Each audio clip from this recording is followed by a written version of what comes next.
চলো বন্ধুরা দেখে নাও, সকালবেলা দেখো মা দেখো দুই নাতিকে নিয়ে একদম জমিয়ে আড্ডা শুরু করেছে একদম। হ্যাঁ, দুই নাতির সঙ্গে এত গল্প করছো আর আমি ওখানে রান্নাঘরে আমি আছি। হ্যাঁ, একা একা।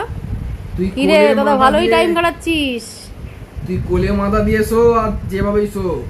মা বলছি মা, ওই যে ও তো পরে হয়েছে।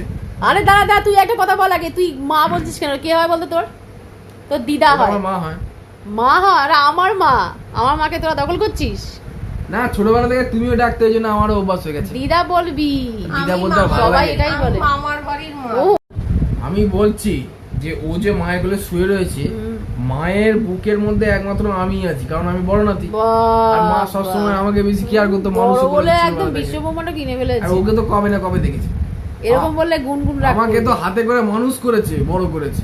তোমার দেখো কি বলছে, দেখো। ভ্যাবলা কান্ত কার্তিক